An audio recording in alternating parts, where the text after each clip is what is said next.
July 2023, footage of police struggling with a barrel down a flight of stairs made headlines across Russia's northwest. Inside the barrel were the remains of a young woman who had been dead for more than a month.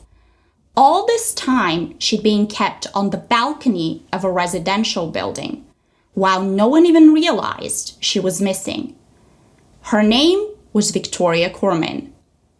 What makes this case so disturbing isn't just the circumstances of Viktoria's death, but also what followed. For weeks, her family believed she was still alive.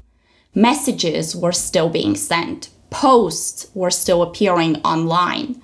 Once the discovery was made, her killer was quickly arrested and put behind bars.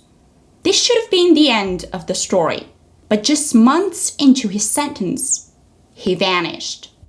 How does someone serving time for murder just disappear?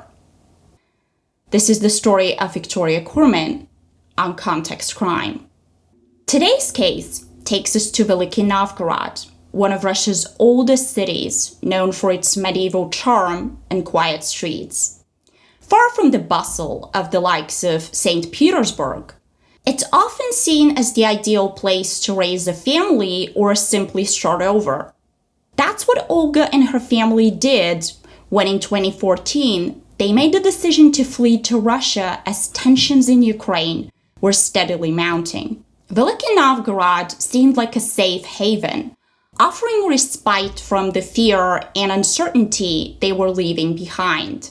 At the time, Olga's eldest daughter, Viktoria, was just 14 years old, full of dreams and eager to build an exciting life in her new home. Viktoria, known as Vika to her loved ones, was smart, hardworking, and fiercely independent. A gifted artist, she was deeply committed to her craft and would spend hours perfecting her sketches. That passion eventually led her to the Novgorod Regional College of Arts, where she studied graphic design. There, her talent didn't go unnoticed, and she went on to win second place in a regional design competition. Outside of her studies, Viktoria loved being outdoors and was an avid skateboarder. The local skate park soon became her favorite haunt. And while she wasn't the loudest person in the room, she carried a quiet confidence and an easy kindness that drew people in. It was at the skate park that she truly came out of her shell and where she formed many of her closest friendships. One of these friendships was with Alexander Golubov. The two met in 2018 when both were 18 years old. He was also a designer and a skilled 3D artist, which immediately caught Vika's attention. They shared many of the same interests, including a love of Japanese anime and a deep passion for art. Vika found him intriguing and the two started spending more and more time together. Soon, they were dating. At first, Alexander seemed like a good match. He was quiet, soft-spoken, and polite, and he came from a good family. His father was absent from his life, but he was very close to his mother and his sister. His mother worked at the Ministry of Culture and was well known and liked in the local community. Alexander, or Sasha, seemed to have a lot going for him. But from the very start of the relationship, people close to Vika had mixed feelings about him. And over time, even more cracks started to appear. Vika's mother and some of her friends have described him as distant and aloof. He thought he was better than other people and really made them feel that. And while he got along well with Vika's mother, the same can't be said about her friends. There, he always kept his distance. Even though that caused some friction in Vika's life, it doesn't seem to have affected the relationship. They were moving so fast, in fact, that soon it was rare to see one without the other. And over time, that intensity turned into something much darker. Sasha started having a say in who she spoke to, when she went out, and how she spent her time. And Vika, by that point, was so deeply in love that she just went along with it. One of her friends would later describe her as someone who tended to lose herself in relationships. When she committed, she went all in, making her partner the center of her world. And with Alexander around, that world was shrinking more and more every day. Eventually, he cut her off from much of her social circle. When she did see friends, she was rarely alone. But every once in a while, Vika gave people small glimpses into what life with Alexander was really like.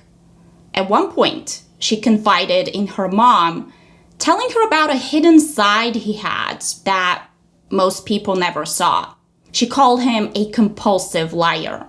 For example, he would go on drinking binges and disappear for days at a time, leaving Vika completely in the dark. She would be left wondering where he was, terrified that he could be hurt lying in a ditch somewhere.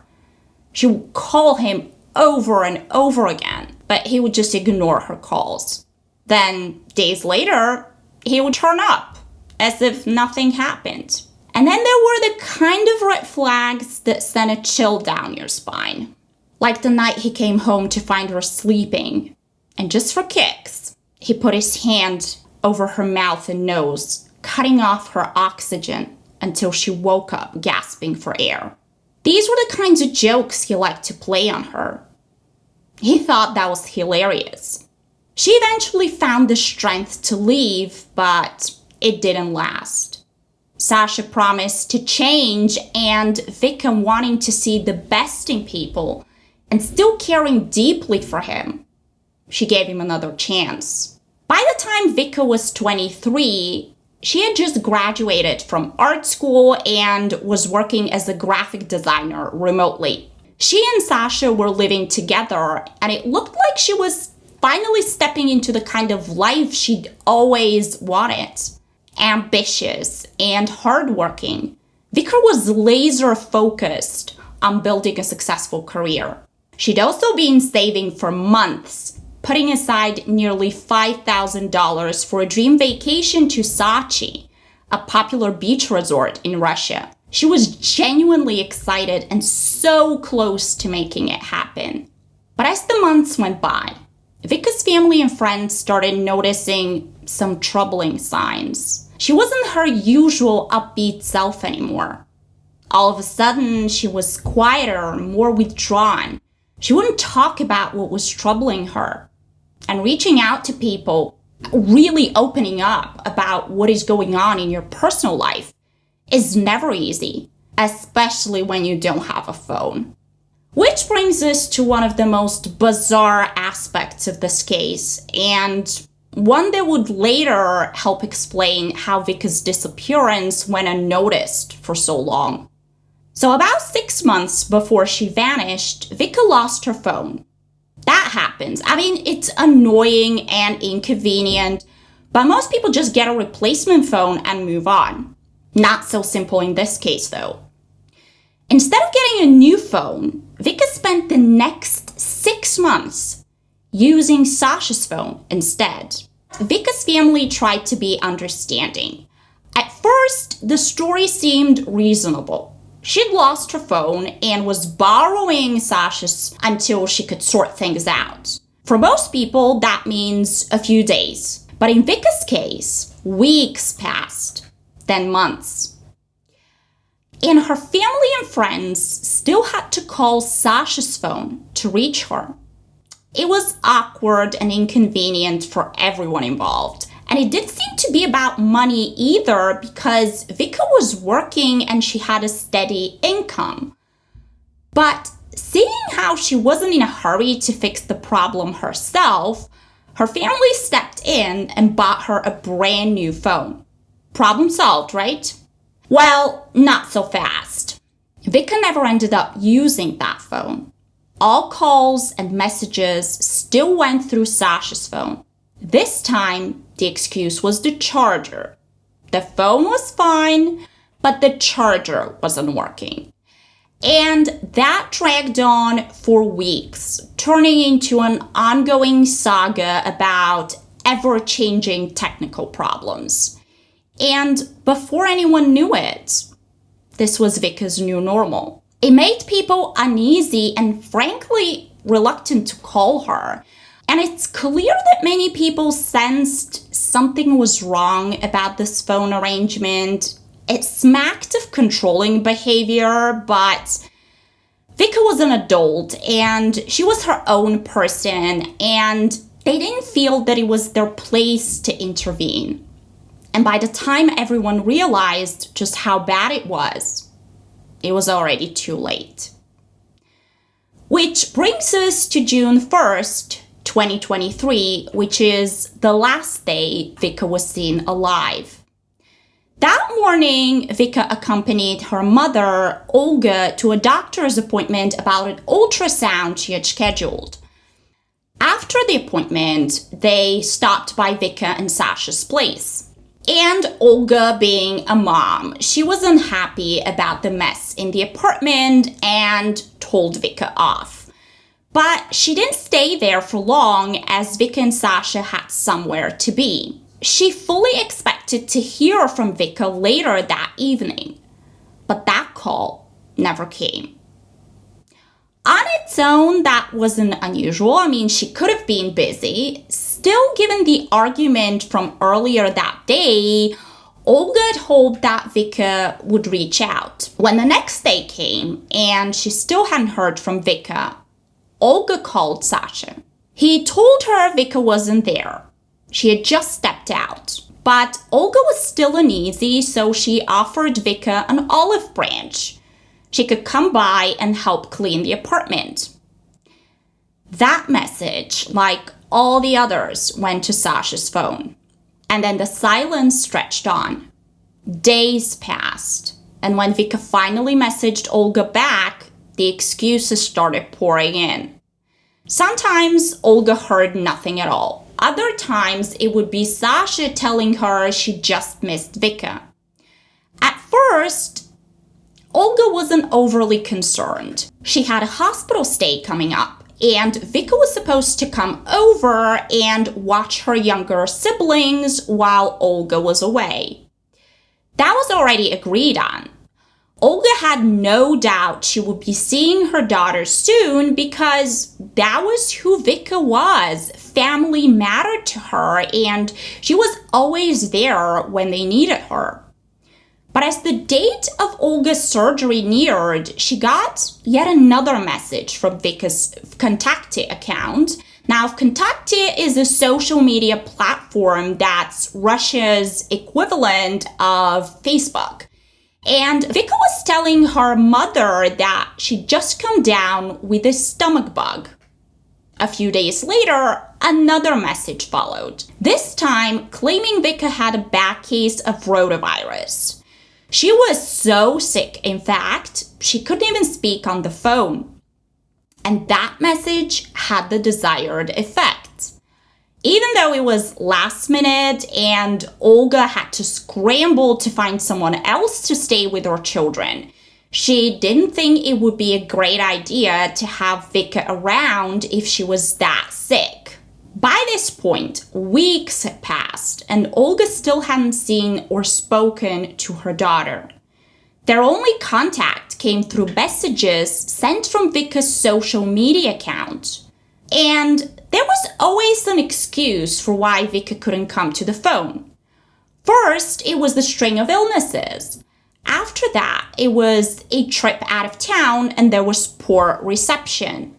Then, Sasha's phone had supposedly suffered water damage, making phone calls impossible, even though texts somehow kept coming through. All this time, Olga was going through an emotional roller coaster. She and Vika had always been close, and she couldn't understand why her daughter was suddenly pulling away. Her only hope was that Vika would call her for her birthday. She had marked the date and was sure Vika wouldn't miss it. But she did. The day came and went, and Olga got only this message. Happy birthday, my beloved mommy. I'm still housebound on doctor's orders until Friday, and I'm sorting out access to my communications. Sasha's at work, so I have to handle everything on my own. I'll try not to disappear again. How have you been? Sasha and I have a big surprise for you. We'll come back to this because it becomes important later. Olga was discharged from the hospital on June 24th, and the last time she had seen Vika had been on the 1st, and this silence was becoming unbearable. This wasn't just unusual, it was completely out of character for Vika. Back home, Olga tried again and again to call Sasha's phone, hoping to finally hear her daughter's voice, but there was no answer. A few days later, she spoke with Alexander's sister, Daria. Now, Daria owned the apartment where Vika and Sasha were living. It was a simple arrangement. They could stay there rent-free on one condition. They had to cover the utility bills. But when Sasha's sister went in and checked, she found out the bills had been paid for months. And there was more. Apparently, Vika and Sasha were struggling financially, and they had resorted to taking out multiple loans just to stay afloat. Olga didn't know what to think. None of it made any sense to her. Wondering what else Vika might have been hiding from her, Olga went straight to her daughter's apartment. She was met by Sasha and Daria, who were going over the whole mess with the unpaid bills. But Vika wasn't there, and it seemed Olga had missed her again. But this time, she wouldn't be dissuaded and wouldn't take no for an answer. She wasn't going anywhere until Vika came home. She couldn't reconcile what she was witnessing with the Vika she knew. She always faced her problems head on. And here she was, running away and leaving Sasha to deal with whatever financial issues they were having alone. And not just that, the apartment was in an even worse state than the last time she'd seen it. It looked like teenagers were living there. Moldy dishes were lining the sink, and there were empty liquor bottles everywhere. Then Olga made her way to the kitchen balcony, and she was met by a large plastic barrel. She hadn't seen it before, and it looked completely out of place. I mean, it's not something you really expect to see stored in an apartment. But at the time, Olga didn't think too much of it. She was anxious to see Vika, and her focus was on figuring out how to help her. So she didn't question it at the time. After much back and forth, Daria eventually left, and Olga noticed a sudden change in Sasha's demeanor. It was like the flip of a switch. He was suddenly very impatient, wanting her to leave. 2 days later, Olga tried again. She took her youngest son to the playground just outside Vika's apartment building, hoping she might see her daughter coming or going. But instead, she ran into Sasha again. She couldn't get much out of him apart from a comment that he and Vika were busy cleaning the apartment. And that was it. In early July, Sasha's sister called again. This time, it was about Vika's cat. Vika and Sasha were apparently gone, and they had left the cat alone with no food for days. Olga was stunned. She knew how much that cat meant to Vika. This is Gerald, and Vika had rescued him and nursed him back to health. Whenever she planned on going somewhere, she always made sure he was left with someone she trusted. So Olga took the cat with her because she couldn't bear leaving him there alone. And to make matters worse, Sasha had gone radio silent, all messages had stopped, and his phone was now going straight to voicemail. One of his close friends managed to track him down and reported back that Sasha was out of town with Vika for a few days. Hearing that eased Olga's fears, but she couldn't stop thinking about that barrel. She was certain that it had been there the last time she had seen Vika in the apartment. She couldn't shake off the feeling there was something off with the whole situation. And when several more days passed with no sign of either of them, and obviously no way to contact them, Olga decided it was time to go to the police and report Vika missing. Olga and Sasha's mother, Marina, contacted Sasha's friend again. This is the same friend who passed on the message that they were out of town. This time, though, he admitted he had lied because Sasha had asked him to. It didn't seem like he knew how serious the situation was. He thought he was helping out a friend. Before raising the alarm with the police, they all decided to stop by the apartment one last time and see if they could figure out where Vika and Sasha had gone. When they walked in, it was clear no one had been there for days. But the smell was overwhelming, and it somehow clung to everything. Something else caught their attention. There were empty packets of baking soda lying around the apartment. A lot of them. They went straight to the balcony, and the barrel was still there. They couldn't see inside because it was taped shut. But Sasha's mother had been suspicious about the contents of that barrel, so she'd done some digging of her own and learned through one of Sasha's friends that he too had seen it. So apparently Sasha had called him a few weeks back saying the barrel contained fertilizer for his mother's dacha. His story had been that she'd asked him to store it for her until she could come and pick it up. But that wasn't true. His mother never asked him to store anything for her, and she definitely didn't know anything about any fertilizer. It was becoming more and more likely there was something illegal kept inside the barrel. Their minds went to drugs, because if Vika and Sasha were strapped for cash, it didn't seem like much of a stretch. When they managed to pry the barrel open, they saw plastic bags inside. They were covered in thick layers of white powder. So that explained the baking soda. But the smell was so overpowering that at that point they decided to call the police. When officers arrived, they found a body inside.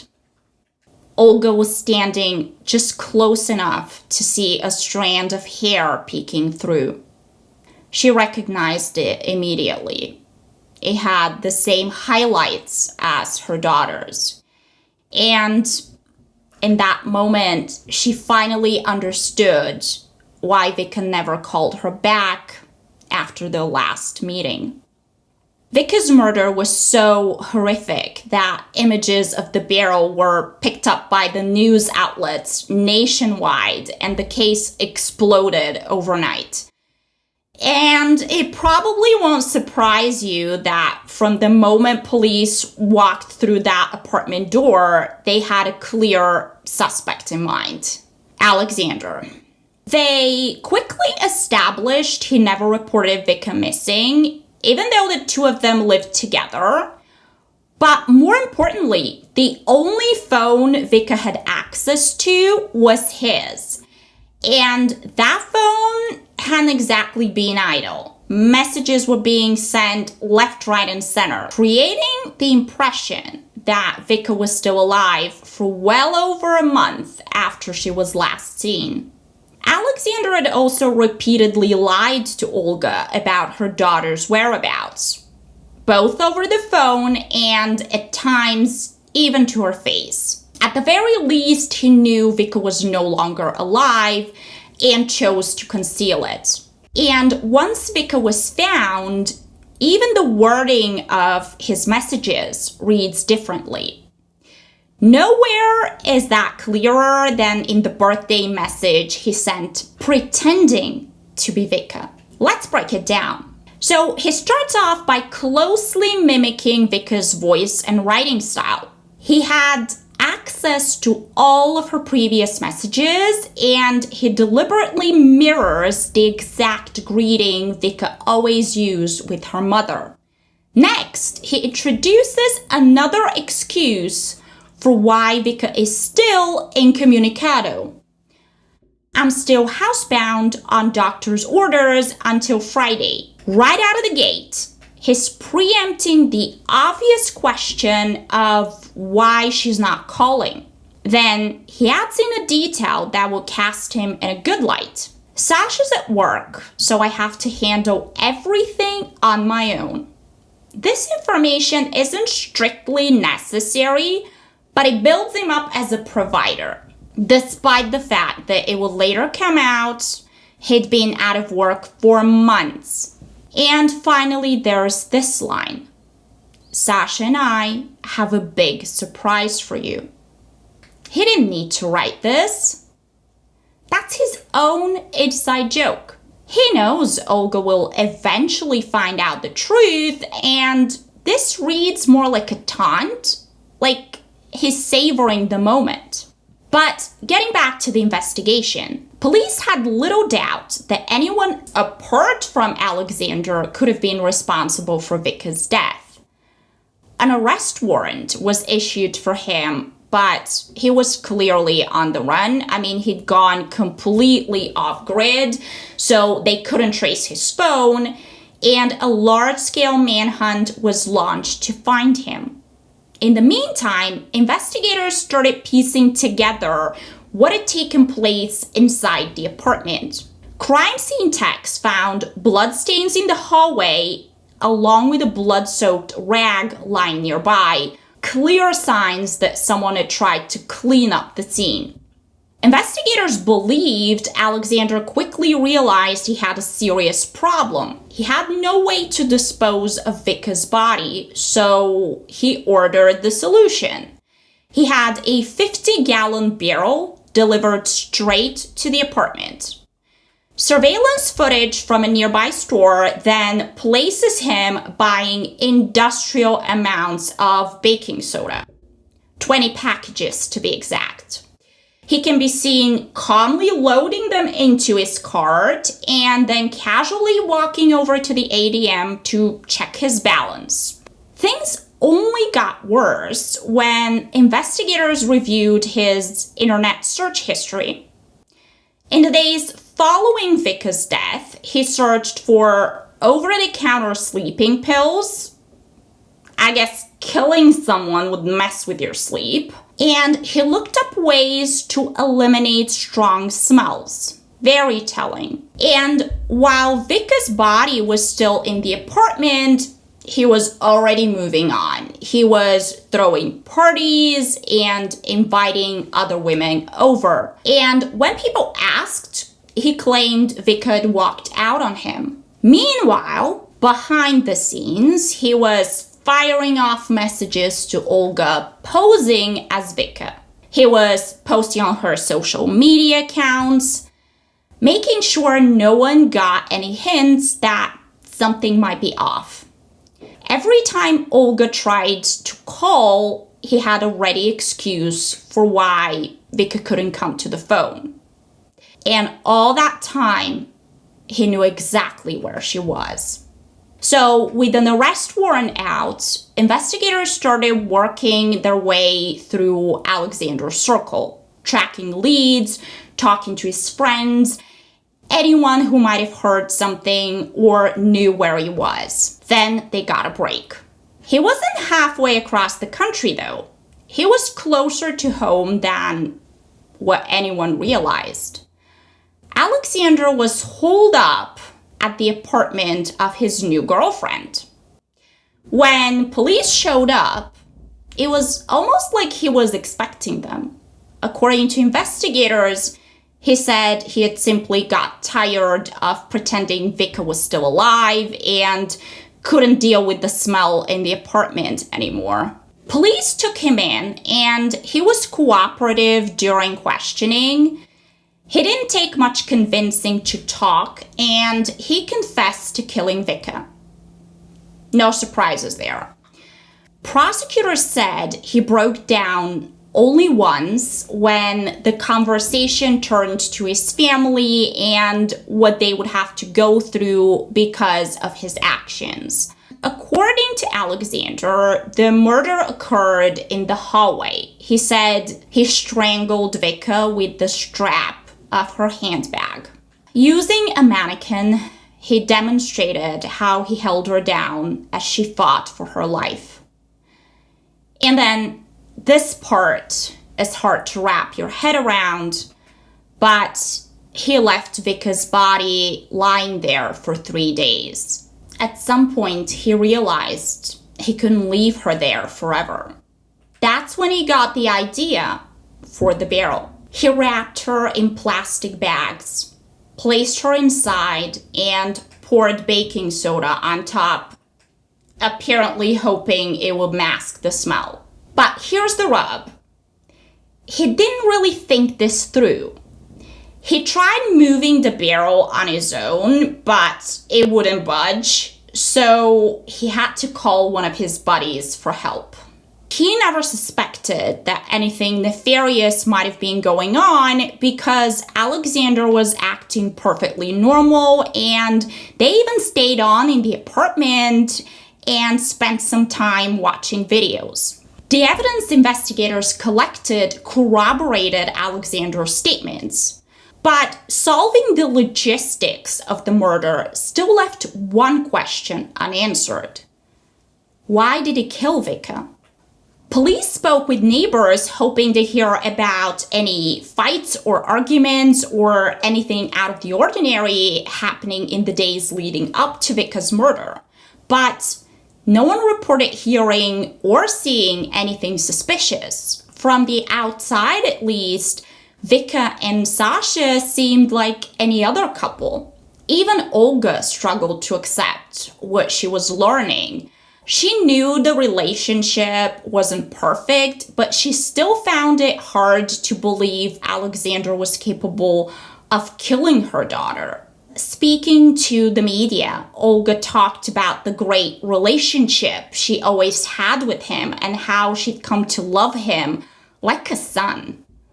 She talked about feeling a double loss, with one of her children killed and the other charged with her murder. So the million-dollar question still remained. Why did he do it? But investigators didn't have to speculate for long. Alexander finally gave them a motive. He claimed he'd been seeing someone else. He said it was nothing serious, it was just a casual affair. And according to him, on June 1st, he was on his way to meeting this other woman when Vika came home. He was trying to leave, but apparently Vika was suspicious about where he was headed and insisted on going with him. He couldn't shake her off, and this escalated into an argument. He claimed he panicked because he didn't want Vika to find out about the affair. But she wasn't backing down, so he felt cornered and made the split-second decision. Rather than have her learn about the affair and go through that trauma, he grabbed the strap on her handbag and killed her. That was his motive. He was trying to protect her. I kid you not. But that wasn't the end of it. His story changed again. At one point, he admitted that he had made up the affair because he was tired of being questioned and figured prosecutors just needed a motive, so he gave them one. He then shifted gears again. and said there had been an argument over money. He blamed all their financial issues on her. What's interesting, though, is that prosecutors didn't dig into this at the time, but instead chose to run with Alexander's original version of events at trial. Most news media sources reported jealousy as the motive behind Vika's death, but Olga has made it clear she doesn't believe that to be true. It's possible prosecutors thought it would be too difficult to prove what their argument had been about either way, but Olga revealed another possible motive behind Alexander's murderous rage. Speaking after the trial hearings, she was deeply frustrated and she openly criticized prosecutors for not fully investigating all available leads. What she meant by that is she claimed there were clear indications that Alexander had stolen cash from Vika and that he had also committed financial fraud using her name.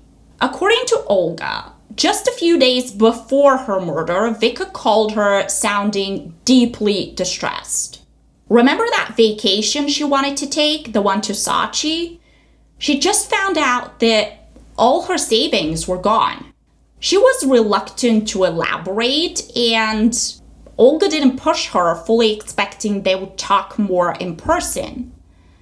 But that conversation never happened. And the backstory to this is that after losing access to her phone, Vika had become uneasy about keeping her money in the bank. Her banking information was stored on her phone, and she was afraid that someone might gain access to her account. To stop that from happening, she withdrew most of her savings and kept the cash at home. But once Vika's body was discovered and police searched the apartment from top to bottom, no cash was found. But that wasn't all.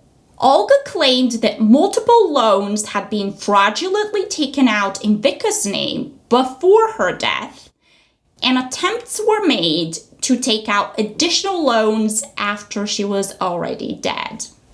Apparently, prosecutors were aware of these allegations and a parallel investigation was already underway, but this never made it to the murder trial. But let's pause here for a second because this is important. If Vika found out that Alexander had been stealing from her and committing fraud using her name, she would have likely confronted him, and that confrontation could have easily turned violent. And Olga believes that's exactly what happened.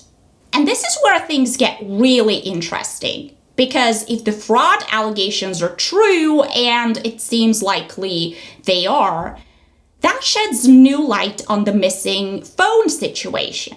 This is obviously speculation, but since no one was paying off these loans, debt collectors would have started looking for Vika. So with that in mind, the timing of her losing her phone feels awfully convenient, especially when taking into account Alexander's own statements. He mentioned an argument over money before he killed Vika. He also said someone was about to walk out that door. He claims it was him, but maybe it was Vika who was leaving. That would explain why the attack happened in the hallway. Maybe he tried to stop her from getting away. And from everything we know about Viktoria, she was a very principled person. She would not have stayed quiet about him stealing from her, let alone paid off his debts. She could have exposed him at any moment, and he would have known the truth was about to come out. And Olga thinks he killed her before she had a chance to tell anyone. Before the case went to trial, Alexander underwent a mandatory psych evaluation. He was found competent to stand trial. And color me shocked, but the psychiatrist said he displayed a complete lack of empathy. The prosecution argued that Alexander knew exactly what he was doing when he killed Vika.